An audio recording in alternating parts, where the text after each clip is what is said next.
Here we go. Boiled peanuts. I bought these at Circle K. They are regular and Cajun style.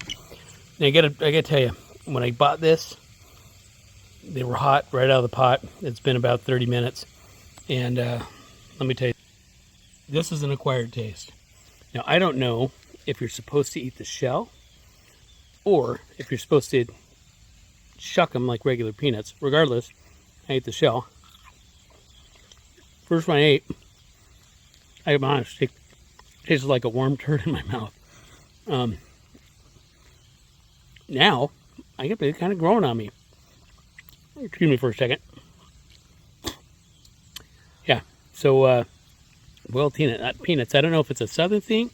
I'm in Florida. I picked them up at Circle K, and if you're down here, give them a shot. You know, how bad could it be? So anyway, Cajun and regular. I like the Cajun. The regular ones, they're a lot better hot. I got to be honest with you. Let me know.